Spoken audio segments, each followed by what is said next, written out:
Okay, God bless Nigeria. You're trying to make me start on a religious note now.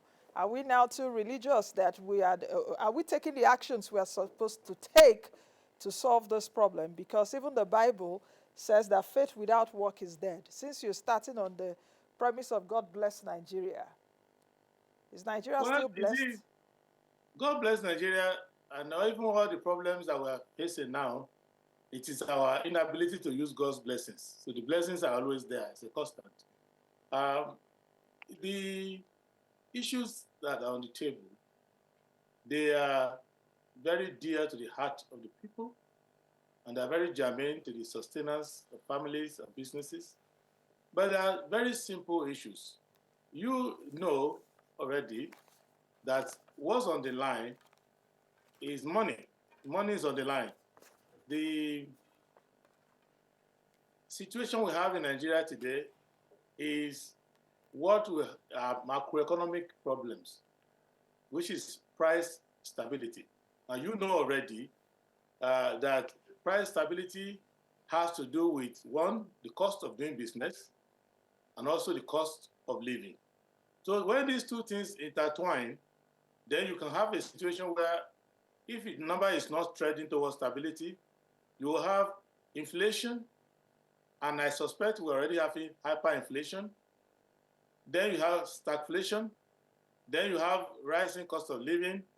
Then you have automatically depreciation of your currency because the function of your currency stability and the pricing mechanism has to do with the differential between your own macroeconomic fundamentals in your country and that of the other corresponding economy. So if the inflation that is behind the dollar is 4%, and the inflation that is behind the naira is 34%. So you'll expect that there will be a factor of 30 in the value of naira, and so many other things like that. So I just don't want to be too technical. The problems, as many as they are, the root cause is very simple. It is not difficult to resolve. And if we take the appropriate steps, we will resolve this problem. And by this time next year, maybe 18 months from now, a new macroeconomic reality will be on ground. Factor cost will come down. Cost of doing business will come down. Cost of living will come down. And people will stop being too agitated. So that is the problem. But we need to deal with the problem in a very calm, rational way. And the people to lead in that will be the government. They need to Okay. behave responsibly. They need to take their responsibilities seriously, and they need to show economic discipline and mastery. That has not been the case. They need to Okay. do that. What do you think? What do you think are the problems that exacerbated this situation that we are? Because you said that there were root causes and that there are appropriate steps to address those root causes. But before we come to the steps or solutions, what are the causative effects? What were the issues that caused these things that we're seeing right now, in your Okay, own assessment? it started with the mismanagement of public finance. Remember that economics does not respect government, does not respect anybody. The economy respects the choice that you make. So now the government has made certain choices in managing our economy over time. If you should know, Nancy, how many consecutive years of deficit financing we have been doing. You should know how many years of central bank doing quantitative easing, lending money to the government. You know how it is that the money market is making more money than the productive sector. So we've done this over a decade, get to 2 decades now, or 1.5 decades that we have been doing this consistently. So what is going to happen is that all the money that we are printing and that we don't have allocative efficiencies for, all these monies are going somewhere. And they are going into either property, which we are not producing enough of, so price of properties will rise, or they will go into foreign currency, which is what you see when we start to buy dollar, euro, pounds, and the other currencies. And then some of it will go into inflation because now we have a lot of money with no value, chasing goods that we need but we don't have. So it starts with the public finance, and the responsibility for that it starts with the federal government of Nigeria, that is the federal government itself, FGN, not the federation. That is the Minister of Finance, the President, Minister of Finance, Economic Planning, and all the laws that are running public finance. Now, the second entity that is responsible is the Central Bank of Nigeria, because the mandate of the central bank is different from the mandate of the federal government, and that, or the government in power. We need to understand that. The mandate of the government in power is to please people, is to achieve his manifesto, to achieve his objective in government. The objective of the central bank is to protect the naira and to create monetary stability, and to make sure that since the government is in charge of the fiscal, that they don't use the monetary policy to support bad fiscal behavior. That has not been done. So as a result, the naira is now running amok. And cost of doing business is in naira. The value of naira matters to any producer, because if you have input that is not in naira, you need naira to buy the foreign exchange that's going to give you the input, if you are bringing machinery in or any other thing. And if naira is not stable, and naira is majority of your income, then your income is not stable. As a result of that, your business will have problems. You see factories shutting down, and you have seen so many cases of that. Now, on the cost of living side, people who earn salaries and other incomes will realize that the income they are earning doesn't have time value. So if the 50,000 naira paid to a security guard in January will buy him a bag of rice, but in March, he probably will not buy him a bag of rice. So those are the factors. But the key issue is that it started with the government misbehaving and the central bank supporting the government in doing so. So if the central bank follows its statutory duty, not to be following the government like a pet or a kind of adjunct to the government, the central bank has to realize that it's supposed to preserve the wealth of the country. You know, in elementary economics, when we were in high school, they will teach us the value of money, the characteristics of money. Money must be fungible, it must be a means of exchange, it must be able to preserve value, and all of that. So if you cannot make money to be a store of wealth, that is to say, if imagine somebody who is unwise and is paid ₦1 million and he keeps ₦1 million in his house from January to December, that person is already, without doing anything, is already becoming poorer because of the Central Bank of Nigeria and the government of the day. Okay. Now, so that is that. Then the other, environment. Environment is very important in economics. Well, in economics, every law is qualified by ceteris paribus, all things being equal. All things being equal is what we call externalities. And externality has to do with the environment you find yourself. So if you open a barber shop and you invest your money, you are assuming that there will be no riot tomorrow that will stop you from entering the barber shop. So that externality, if it happens, and you cannot enter your barber shop, so you won't make the money you are projecting. And that is what's happening to us in agriculture, in transportation, in other sectors, because of insecurity, because of the fact that Nigerians don't work the way they used to work when I was young. When I was young in Lagos, I was a little kid in Lagos, there were 3 shifts around our area. I used to live in the Lupejo estate. So all those factories, all to Aswani, all those textile factories, they used to do 3 shifts a day. So now you don't even do more than 1 shift because of insecurity, because of cost of energy, because of so many other factors. And then farmers don't go to the farm in many farming belts, in the middle belt of Nigeria, starting from Kogi all the way to Plateau, Bauchi, and Gumi. Okay. So that is the situation. Prince Adebayo, let me come in here. You've talked about different problems. I did not hear you also talk about the removal of fuel subsidy, which made this the cost of living crisis, which has exacerbated the cost of living crisis, because as a result of the removal of subsidy, prices, of course, skyrocketed, not also minding our foreign exchange woes, of course, what the naira is, what is wrong with the naira right now. If you take a look at what the president has done, he removed the subsidy. Yemi Cardoso now has told the federal government that it will not borrow as it used to borrow them before. Ways and means have to be curtailed. How do you think that President Tinubu should handle these policy errors moving forward? Because if you take a look at it, he removed fuel subsidy on May 29th. But if you take a look at where the price of petrol is right now, it hasn't moved, even though that the market favors a move to the upside because of what is happening, but he refuses to move it because he knows that if he moves it, prices will definitely move and Aso Rock will not be comfortable for him. So what do you think about handling these policies, the policy errors? He has done a few, take off subsidy. Yemi Cardoso in the monetary angle is trying to, stabilize the exchange rate and all of that. But it seems that the more policies he bring out, every day comes one drama for the Naira. It also hits a record low and all of that. How do you see Tinubunomics playing out in all of this? And I also want to know, you were a presidential candidate. In your manifesto, did you also favor taking off subsidy?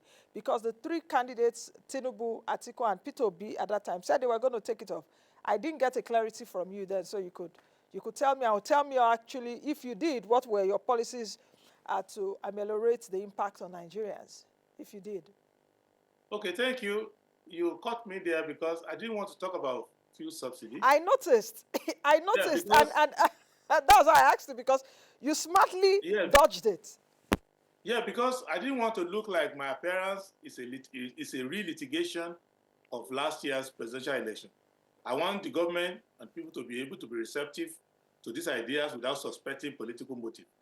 I want the people, I want Nigerians, I want the voters, and I want all the entire political class and the media that removal of fuel subsidy was wrong, will be suicidal, and that you would create factor cost crisis. I granted an interview everywhere, including on AIT. I think Amechi and Akwe, your colleague, spent like 1 hour in about 3 or 4 on 3 or 4 occasions, full hour with me on that subject. And during the presidential debate, I was one of the few that said it's a wrong idea. I think Omoyele Sowore was also another person that didn't agree with that. But the other candidates who got most of the votes, they said on day one, we were going to remove subsidy. One of them even said, he's not in government now, that I was going to sell NNPC alongside with it on day one. So what I'm letting you know is that in economics does not respect politics. And economics is not about who to blame. But politics is about who to blame. But economics is about, if you lay your bed, you lie on it like that. It's about alternative that you have to consider and you take your choice. Now, my thinking and why I stopped talking about subsidy and all of that is that I assume that there is a general consensus among the electorate that subsidy should go. And there are 3 reasons why I say so. One, former President Buhari passed 3 laws before he left. And those laws were popular in National Assembly because they were passed almost unanimously. And he signed them into law. In the Petroleum Industry Act, there's a clause there that says the government will not subsidize petrol anymore. And I didn't hear any whimper from the people at that time.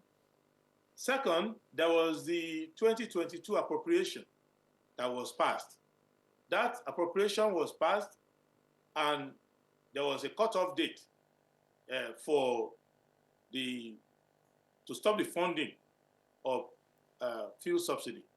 Subsequently, there are so many other measures that have been taken by the government to try to what they call palliative and all the rest of it. And when President Tinubu took office, he had not even finished signing the oath when he said, hey, subsidy is gone. And there were critical analyses from the media saying, yes, the guy was bold. The president is bold for the first time. He's a bold president. I went on media round to say, he may be bold, but you are going to be in some serious crisis following. So now, what I'm saying, generally speaking, is that it's a policy option. And people are seeing the effect of it now. Now, the government is also saying that some of the benefits will come later. Of course, we will see to that, but I hope people will still be alive by that the benefits come. So I don't want to go into uh, controversial topics because I want the government to be in a good mood, where they are not scared of what I'm saying. They will listen carefully and then can take some lessons from what we are saying. So they already taken the poison. The effect is what you are seeing on the body. So it is too late now to say don't drink the hemlock. They've already done the dog. So antidote is what you can use now, because you cannot now say, for example, you want to reverse and add subsidy. You don't have money because all the money that they were supposed to have saved from the subsidy has already been spoken for. They spent all the money. On top of that, they are borrowing more. So if you say, okay, fund subsidy now, where are they going to fund it? So what they are doing But, now but, is but that there's a they're semblance interfering of with the market. subsidy that is going on, Prince Adebayo. Yeah, There's a there semblance of is some. subsidy going on, because if they would have allowed market forces, and you know what I'm talking about, we both know, Yes. and many Nigerians know, that if they would have allowed for full fuel subsidy, the little fuel will be selling more than that now. So there seems to be a kind of hold somewhere. And the government has not been clear to us as to who is paying for that gap that we're seeing. Because if we're buying at the pump price of over 600 now, there is, there is, yes. I know who So, is so, paying. yeah, so we don't even know who is paying for that now. I If know who it's, is paying. okay, who is paying for that? Nancy is paying. I'm paying. They are using the taxpayers' money to fund that by the mechanism of NNPC. So NNPC. Aha. NNPC is now kind of using the dividends, which belongs to us, to try to To manage it. pay. That Yeah, means they've because gone back to that era of subsidy, yeah, but it because may I not think be as much as it used to be before. yeah, what they are targeting is that they have a medium term frame to do that, because they are expecting that the refineries will come online, and when their own, that is proprietary refineries that belong to the government and the private sector refinery, when they all come up, they will deal with the issue of supply, because there's a supply side to the price mechanism. So if they deal with the supply is there, then they will now have to deal with the factor cost, because nobody in their right senses will run a refinery at a loss.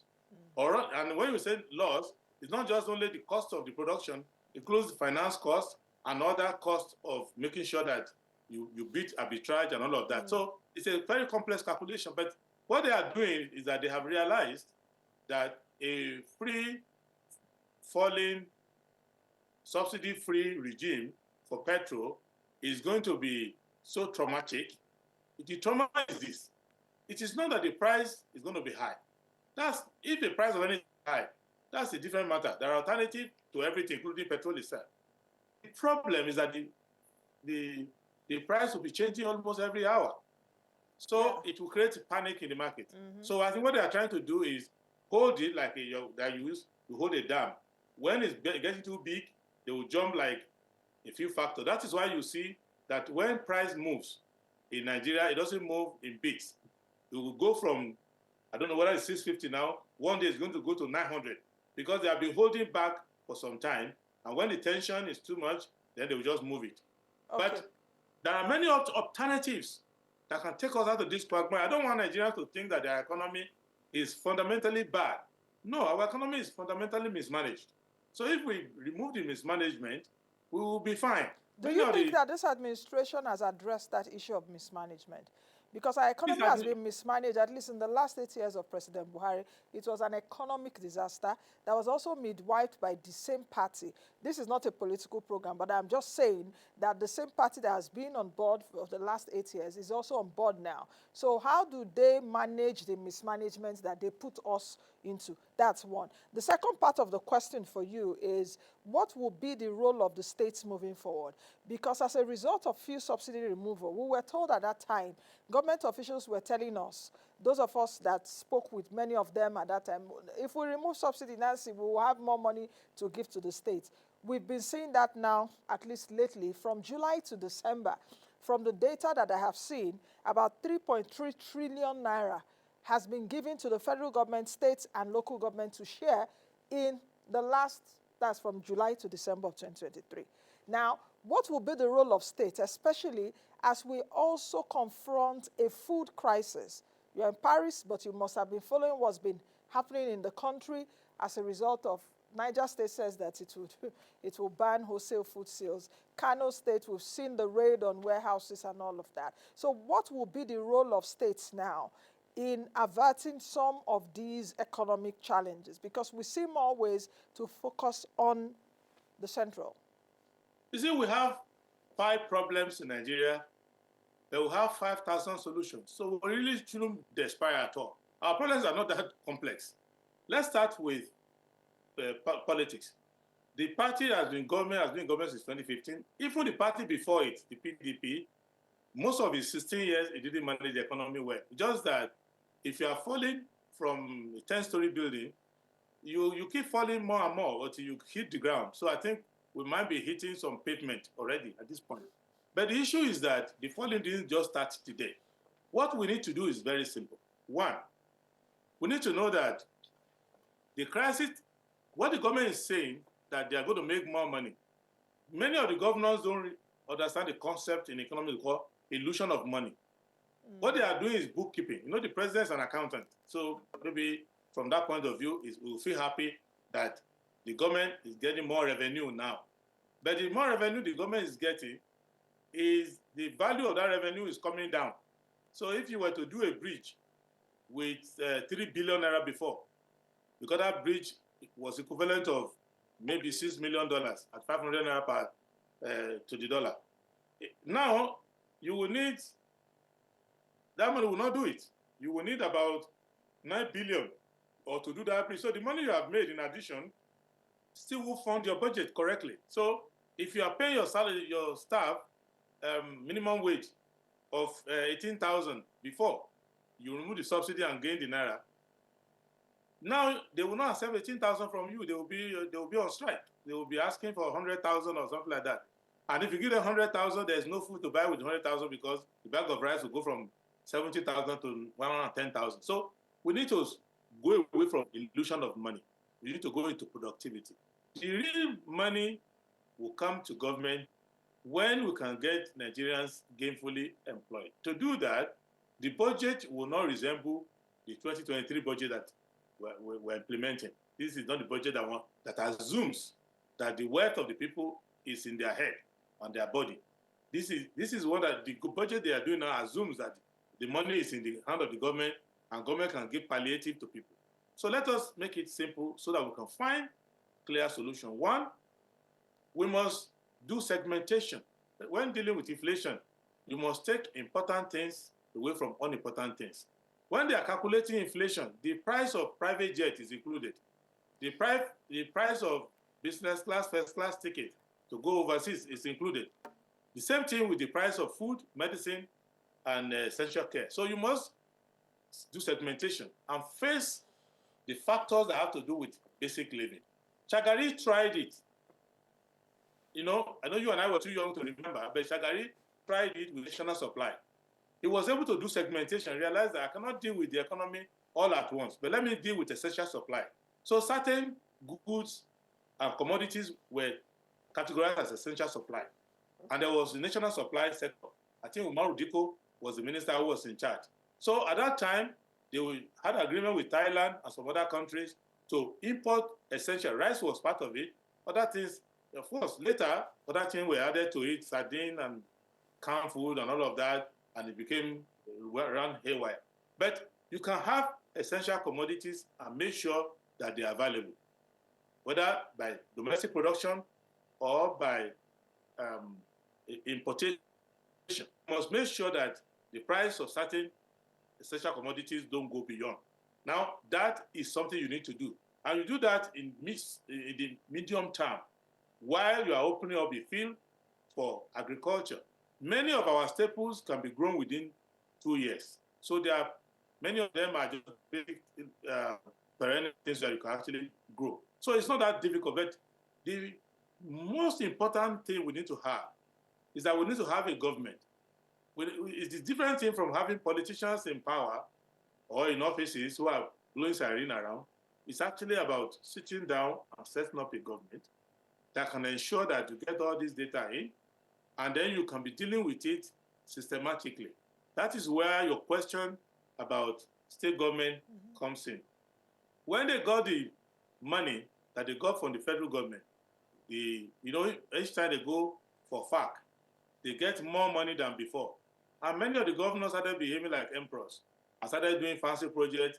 You will see them traveling all over the world. They are the one paying condolences everywhere there's any tragedy. They are the one attending all the weddings. They are the one flying to watch football match and jumping up and down. So they are not doing their work domestically to make sure that they increase productivity in their state, they bridge the gap in their own finance and stop borrowing, because as the federal government is borrowing, so some of the bank profit, you see banks declaring profit where there's no productivity in the economy, is because the state governments are competing with members of NECA and members of MAN for bank loan.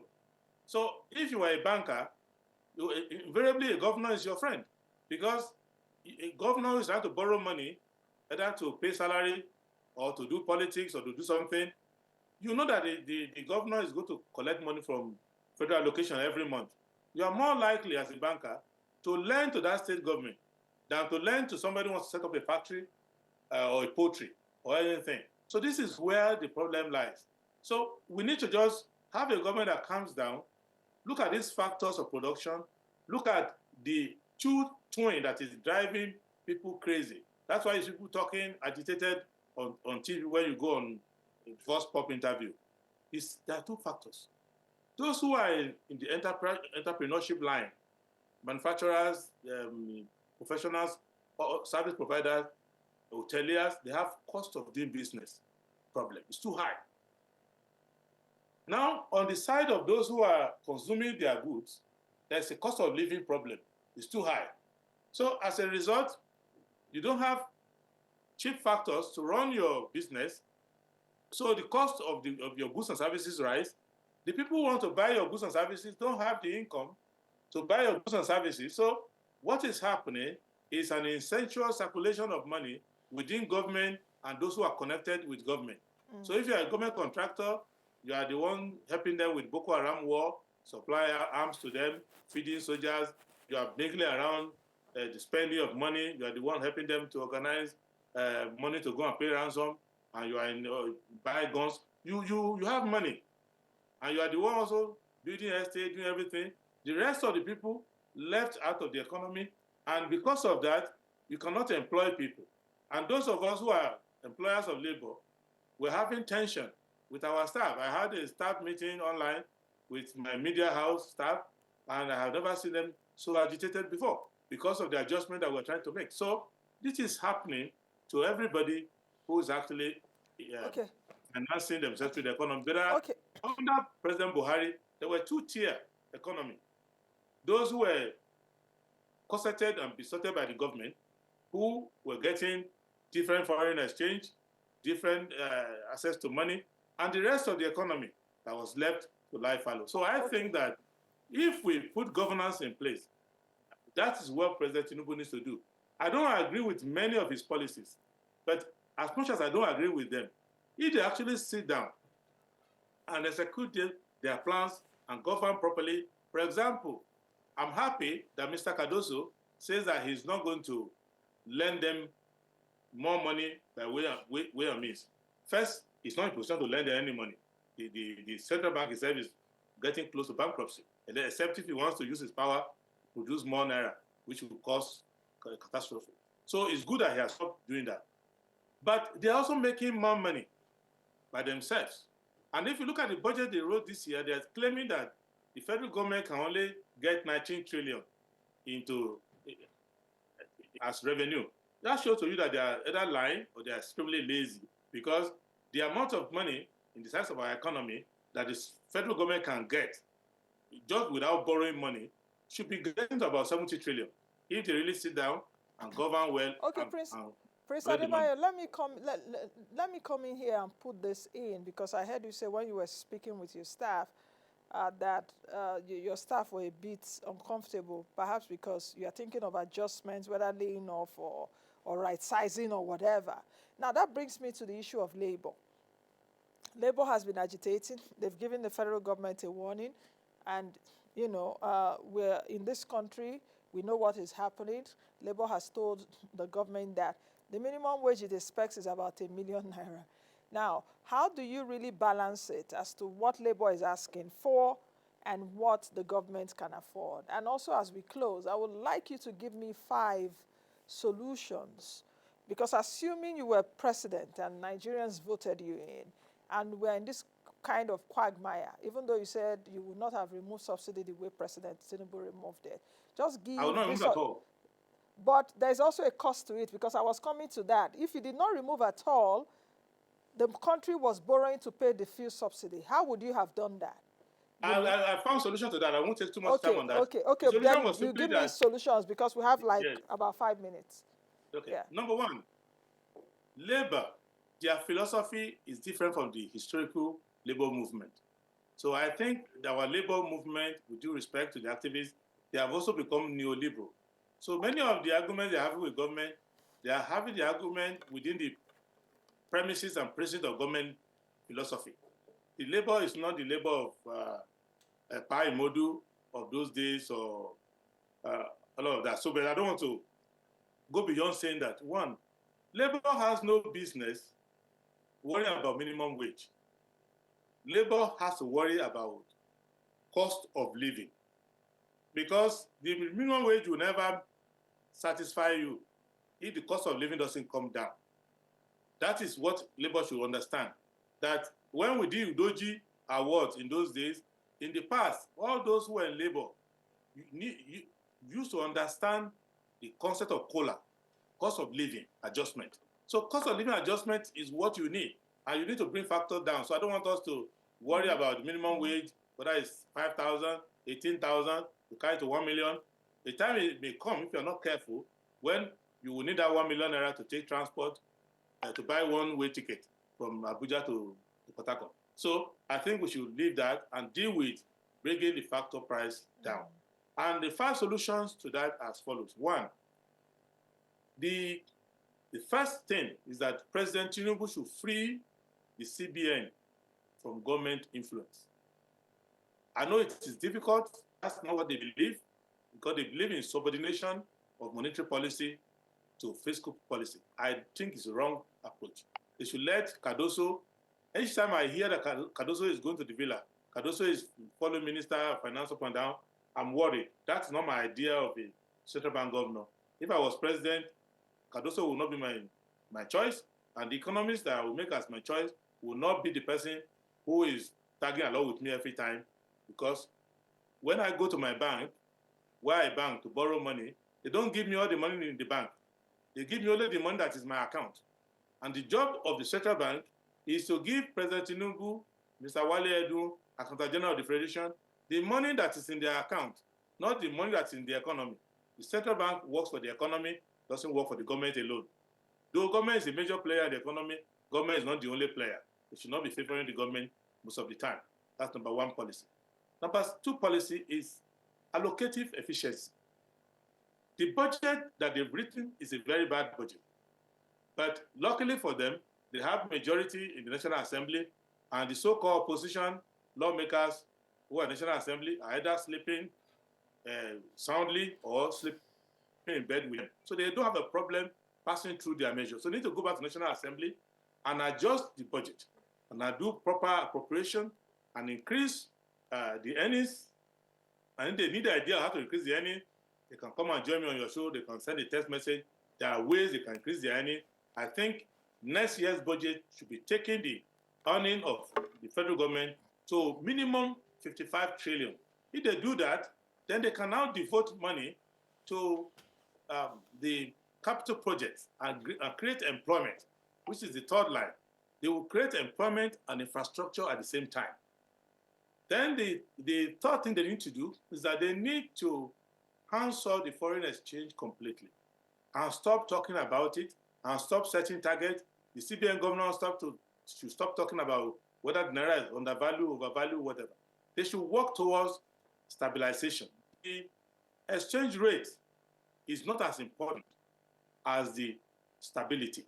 If the dollar is going to be 2,000 to the dollar, so let it be. But let it be 2,000 to the dollar in January, on January 1, and 2,000 to the dollar all the way to December 31. So people can plan. That's the third. Fourth, that they need to do is that they need to stem the rate at which government is wasting and stealing money. They have not learned that lesson. And until they learn that lesson, Okay. they are not serious yet. Lastly, they need to commit themselves to full employment. And if you commit yourself to full employment, there are measures that you will take towards getting full employment, and you achieve full employment if you have unemployment rate of 5% or below. And they can do that in many other sectors. So that is, without doing all these things, any other discussion, you can blame Tinubu today.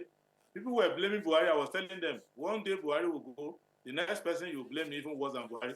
And if you blame Tinubu and call him whatever name, the next person might be worse. So what you need to do is to make sure that you get these principles right and you have a government on the ground. Right now in Nigeria, with due respect, and I'm not saying a political statement, there's no governance going on. There's no government in place as it were. So what you need to do is I want to put the government in place, and you will know that a government is in place from basic things. It's not the big things, not a Jakuta, it's not a refinery. From basic things, like a policeman comes on the road, is not interested in taking bribe from you. Okay, I think we have to go now. The water supply. So those things will tell you that there's government. I think Nigeria should not despair. We have a great country and we will recover. Thank you very much, Prince Adebayo, for joining me this morning. Thank you, and God bless Nigeria. All right, that's the much we can take. I've been speaking with Prince Wale Adebayo, who is, of course, the 2023 SDP presidential candidate, and we've been talking about the state of the Nigerian economy. Thank you all for being a part of the show today. I will see you all again next time. Be the best you can be and be the change that you want to see. I am Nancy Naji.